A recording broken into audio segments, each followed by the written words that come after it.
श्री संदीप सिंह जी, लोकप्रिय सांसद श्री रविकिशन शुक्ला जी, लोकप्रिय विधायक श्री महेंद्रपाल सिंह जी, महापौर गोरखपुर डॉक्टर मंगलेश श्रीवास्तव जी, विधान परिषद सदस्य डॉक्टर धर्मेंद्र सिंह जी, माननीय विधायकगण श्री विपिन सिंह जी, प्रदीप शुक्ला जी, आज के इस कार्यक्रम में उपस्थित माननीय विधायक श्री श्रीराम चौहान जी,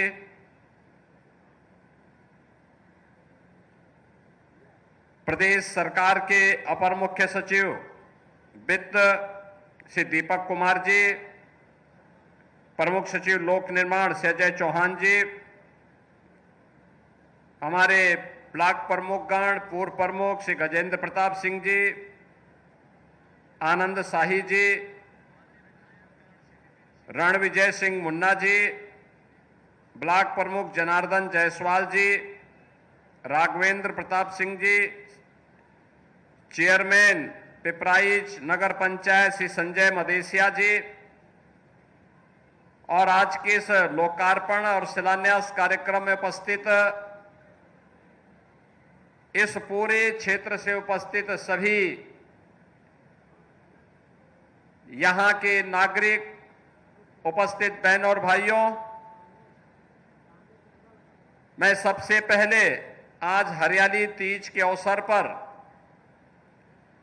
635 करोड़ रुपए की लागत की परियोजनाओं की सौगात पिपराइच विधानसभा क्षेत्र वासियों को प्राप्त हो रही है। इसके लिए आप सबको हृदय से बधाई देता हूं। ये मेरा सौभाग्य है कि आज हम लोगों ने इससे पहले कैंपियरगंज में एक जटायु संरक्षण केंद्र का भी लोकार्पण किया है। आप सब जानते हैं कि जटायु ये गिद्धराज प्रजाति का एक महत्वपूर्ण पक्षी है और गिद्धराज जटायु ने रामायण काल में सबसे पहले बलिदान दिया था, और वो बलिदान दिया था अपने मित्र महाराज दशरथ को मित्रता का और नारी गरिमा की रक्षा करते हुए जब रावण माता सीता का अपहरण करके ले जा रहा था, उसने जब करुण पुकार माता सीता की सुनी तो याद करिए, एक पक्षी भी नारी गरिमा के लिए रावण से भिड़ गया था और रावण को बुरी तरह घायल कर दिया था। बाद में वह रावण के हाथों भले ही जटायु बलिदान हुआ है। आप अयोध्या में श्री राम जन्मभूमि में जाएंगे, आदरणीय प्रधानमंत्री जी की प्रेरणा से राम जन्मभूमि परिसर में बड़ी भव्य प्रतिमा गिद्धराज जटायु की लगी है। यह प्रकृति और परमात्मा के प्रति कृतज्ञता ज्ञापित करने का एक माध्यम है।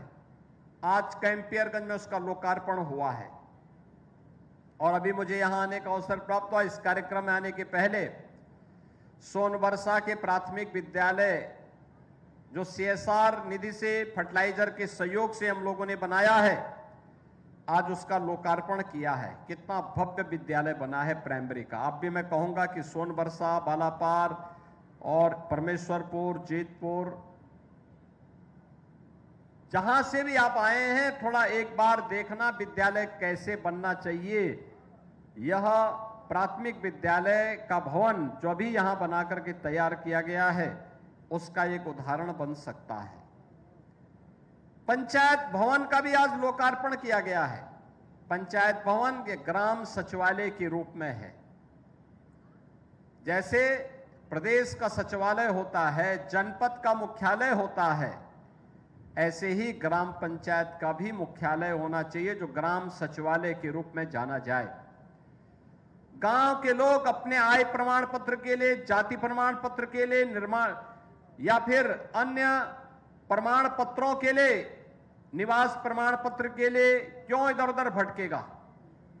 वह उसे गांव के ही सचिवालय में प्राप्त हो, ऑनलाइन प्राप्त हो। इसके लिए ग्राम सचिवालय की व्यवस्था सभी 57,000 से अधिक गांवों में, ग्राम पंचायतों में हमने प्रारंभ की है और सोनबरसा गांव को एक आदर्श सचिवालय भी आज यहां पे प्राप्त हुआ है। इसकी भी मैं बधाई देता हूं सोनबरसा गांव वालों को। साथ साथ आने वाले समय में सेक्टर से लेकर के और सररी और गांगी तक इस पूरे क्षेत्र में एक ही थाना आपका होगा। वह यहां पर सोनबरसा में हम बनाने जा रहे हैं। तो वह थाने बनेंगे तो यहां पे सुरक्षा की बेहतर व्यवस्था होगी। आपका ये ओवरब्रिज बन गया, आप यहां पे रेलवे पटरी पर आपको जाम में फंसना नहीं पड़ेगा।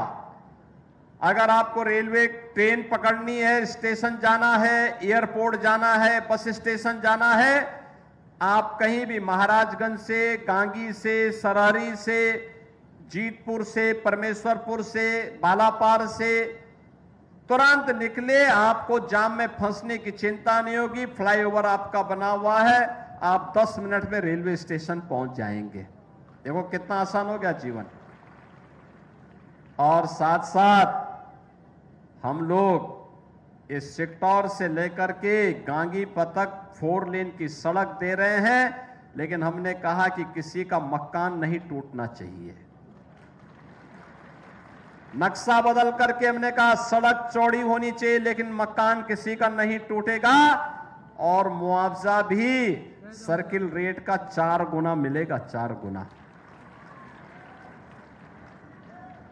देखो विकास ऐसे ही होता है, विकास का लाभ ऐसे ही मिलता है। और जब विकास होगा आप भी नए नए उद्योग लगा पाएंगे, आप भी उद्यमी बन पाएंगे। और मैं तो युवाओं से कहूंगा कि आपको अब तो हमने एक व्यवस्था और करने जा रहे हैं। जो युवा उद्यमी अपना उद्योग लगाएगा, उस युवा उद्यमी को पहले चरण में 5 लाख तक और दूसरे चरण में 10 लाख रुपए तक का लोन, ब्याज मुक्त लोन हम उपलब्ध करवाने का काम करेंगे। आप पूंजी लीजिए, मूल पूंजी ही बैंक वापस लेगा आपसे, आपसे कोई ब्याज उसके बदले नहीं लेगा। नहीं तो बैंकों का जो ब्याज लगता है वो चक्रवृद्धि ब्याज लगता है। अगर आपने 100 रुपया लिया है, एक वर्ष में 100 यानी 10 रुपये अगर ब्याज है, तो अगले वर्ष वह पैसा 110 हो जाएगा, फिर 110 रुपये में ब्याज लगेगा। लेकिन हमने कहा नहीं, ब्याज जो भी लगेगा वह सरकार चुकता करेगी। जनता जनार्दन को पैसे देने की आवश्यकता नहीं, मूलधन ही वह जमा करेगा। आपको उद्योग लगाने में, अपना उद्यम स्थापित करने में, अपना व्यवसाय आगे बढ़ाने में मदद मिलेगी।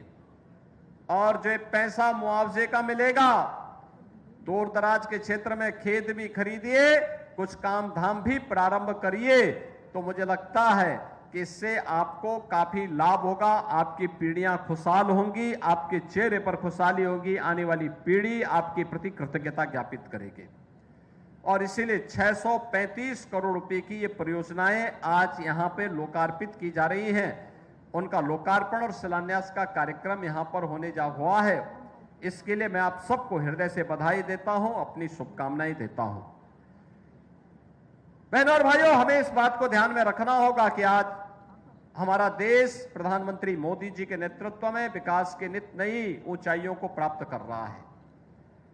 आज दुनिया के अंदर भारत की तूती बोलती है। आज भारत दुनिया के अंदर विकास का एक मॉडल प्रस्तुत कर रहा है। भारत की अर्थव्यवस्था आज दुनिया के अंदर 5वीं बड़ी अर्थव्यवस्था के रूप में भारत स्थापित हुआ है और अगले 3 वर्ष में भारत दुनिया की 3री बड़ी अर्थव्यवस्था होगी। लेकिन 3री बड़ी अर्थव्यवस्था के लिए उत्तर प्रदेश की भी तो भूमिका होनी चाहिए। और मुझे बताते हुए प्रसन्नता है, 2017 में जब प्रदेश में भारतीय जनता पार्टी की सरकार बनी थी, तब उत्तर प्रदेश देश की 7वीं बड़ी अर्थव्यवस्था था। और आज जब उत्तर प्रदेश में सरकार 7 वर्ष का कार्यकाल अपना पूरा कर चुकी है, तो हम 7 से अब देश की नंबर 2 की अर्थव्यवस्था बन चुके हैं। और अगले 4 वर्ष के अंदर उत्तर प्रदेश को नंबर 1 की अर्थव्यवस्था पे ले जाने के लिए हमें कार्य करना है। आज इसका आह्वान करने के लिए भी मैं आपके पास आया हूं। आज हमारे पास पैसे की कमी नहीं, विकास के कार्य के लिए हम पैसा उपलब्ध करवा रहे हैं। और पिपराइच को तो कहना ही क्या, गोरखपुर में तो पहले से ही बंद फर्टिलाइजर कारखाना, कोई सोचता था कि कारखाना चलेगा? एकदम सोनबरसा के इस पार उस पार का है कारखाना। आज देखो, आप रात्रि को देखते होंगे क्या लाइट रहती है, क्या चमचमाता है सामने, और फर्टिलाइजर चल रहा है, उसका लाभ सोनबरसा बालापार को भी मिल रहा है। देखो ना, यहां पे कितना अच्छा विद्यालय और पंचायत भवन बन गया है। अगल बगल के गांवों में भी इस प्रकार के कार्यक्रम आगे बढ़ेंगे। सड़कें चौड़ी हो रही हैं, फ्लाईओवर बन गया है, और अब तो मेडिकल की डिग्री, फार्मेसी की डिग्री, नर्सिंग की डिग्री, ये सभी डिग्री भी आपको यहीं पे प्राप्त होने जा रही है। जिसके लिए आपको देश के अंदर भटकना पड़ता था, आज आपकी वर्तमान पीढ़ी इन सब का लाभ प्राप्त करेगी। एम्स गोरखपुर में बन गया है। बीआरडी मेडिकल कॉलेज को जोड़ने के लिए हम लोगों ने यहीं बगल में एक नया पुल और दे दिया है, सीधे आप वहां से बीआरडी मेडिकल कॉलेज की तरफ जा सकते हैं। यही नहीं, अब तो रामगढ़ ताल में भी आपको पर्यटन का आनंद प्राप्त होगा। और कुछ दिनों के बाद हम पर्यटन के इस आनंद के लिए आपकी इस चिलवा ताल की झील को भी विकसित करने जा रहे हैं। यहां रोजगार भी आपको उपलब्ध होगा, पर्यटन की संभावनाएं भी रामगढ़ ताल की तर्ज पर आगे बढ़ेंगी। आज रामगढ़ ताल में देखते होंगे 25 से 30 हजार लोग हर समय वहां मौजूद रहते हैं। हजारों लोगों को रोजगार मिल रहा है उसके माध्यम से। पर्यटन की नई संभावनाएं विकसित हो रही हैं, और जब ये विकसित होंगी, तो जब विकास होगा तो ही तो आप भी आगे बढ़ पाएंगे। अभी तो रामगढ़ ताल में फिल्म की शूटिंग होगी, अगली फिट वहां भले ही रवि किशन वहां अपनी फिल्म शूटिंग करते होंगे, अब महेंद्र पाल के साथ आप भी इस चिलवा ताल में फिल्म शूटिंग का आनंद ले पाएंगे। ये दोनों में कंपटीशन होने जा रहा है, फिल्मों में कौन अच्छा फिल्म बनाता है। और एक विषय है, हमने महेंद्र पाल से कहा है सिर में बाल बूल लगवा दो तो तुम भी जो है रवि किशन से अच्छा एक्टिंग कर लोगे। बहनों और भाइयों, एम्स जिसकी सुविधा के लिए दिल्ली जाना पड़ता था, आज गोरखपुर में काम कर रहा है। बीआरडी मेडिकल कॉलेज जो स्वयं बीमार था 17 के पहले, आज बेहतरीन सुविधा दे रहा है। इंसेफ्लाइटिस इस सीजन में यहां कोई शिलान्यास उद्घाटन नहीं कर पाता था, क्योंकि इस सीजन में 9 की बीमारी यानी इंसेफ्लाइटिस से बच्चों की मौतें होती थी, सैकड़ों बच्चों की मौतें होती थी, कोहराम मचा रहता था, लोगों में भय और दहशत रहता था। और मुझे याद बताते हुए प्रसन्नता है, इंसेफ्लाइटिस को हमने पूरी तरह समाप्त करके कहा कि नहीं, उत्तर प्रदेश में न अपराध रहेगा, न अपराधी रहेंगे, और बीमारी को भी पूरी तरह समाप्त करेंगे। समाप्त कर दिया ना। ऐसे कार्य होता है, विकास के कार्य, 4 लेन की सड़क, 6 लेन की सड़क, ये केवल सड़क नहीं है, आवागमन के माध्यम नहीं है, ये विकास के प्रतीक हैं। विकास, इससे विकास आएगा, उद्योग लगेंगे, नौकरी मिलेगी, रोजगार की सुविधाएं विकसित होंगी, और आपको आगे बढ़ने का अवसर प्राप्त होगा। हमारे युवाओं के हाथों को काम मिलेगा, आपको अच्छे दाम मिलेंगे। कोई सब्जी बेचेगा, कोई फल बेचेगा, कोई नौकरी करेगा, कोई व्यवसाय करेगा, अलग अलग व्यक्ति को अलग अलग प्रकार का कार्य मिलेगा, और उसी कार्य को आगे बढ़ाने के लिए आज हम सब यहां पर आए हैं। आप सोचो, कोई सोचता था पहले ये सड़क, जब मैं सांसद था तो सिंगल लेन की होती थी, यानी बहुत संकरी 3.5 मीटर की सड़क। इसके लिए भी हमें हर साल लड़ना पड़ता था, क्योंकि गड्ढे हो जाते थे। और यहां जीतपुर बाजार में तो वो पुलिया बार बार टूट जाती थी, सड़क ही बाधित हो जाती थी।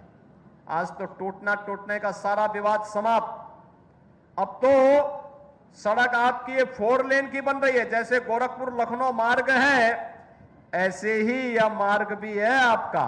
और आने वाले समय में हम एक और व्यवस्था करने जा रहे हैं, इसको भी सुनिए। एक और काम करने जा रहे हैं, अभी भी वैसे आप कर सकते हैं, लेकिन एक और काम करने जा रहे हैं। यद्यपि आपके लिए तो एक और आसान रास्ता है, यहां से आप ये चूंटा पकड़ लेंगे, वहां से सीधे आप लखनऊ रोड को पकड़ लेंगे तो सीधे सैजनवा पहुंच जाएंगे।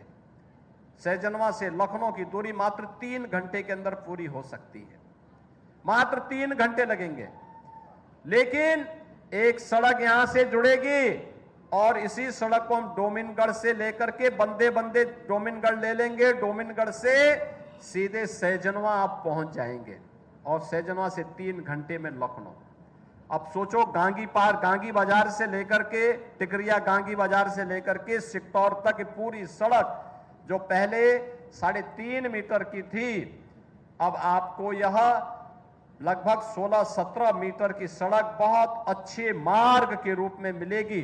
यानी जिस सड़क को तय करने में आपको आधा घंटा लगता था, आज 5 मिनट में आप गांगी बाजार से सिकटौर आ जाएंगे जब ये सड़क बन जाएगी।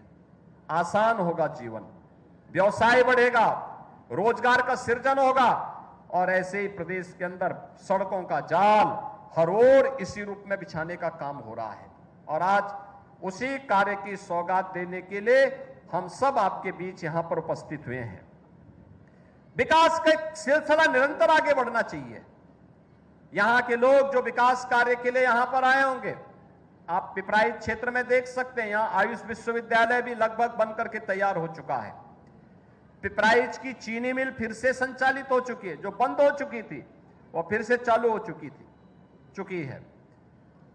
अन्य तमाम विकास के नए नए कार्य यहां के लिए उपलब्ध हुए हैं और विकास के कार्य अनवरत रूप से आपको प्राप्त हो, इसके लिए आपके विधायक जी भी, सांसद जी भी, महापौर जी भी, ये सभी लोग प्रयास करते हैं, तब विकास के कार्यों को और तेजी के साथ आगे बढ़ाने में हमें मदद मिलती है।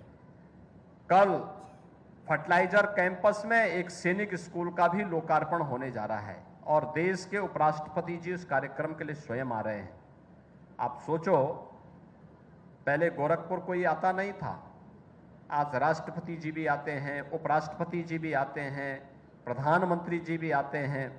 मैं तो हर 10-15 दिन में एक बार गोरखपुर आ ही जाता हूं।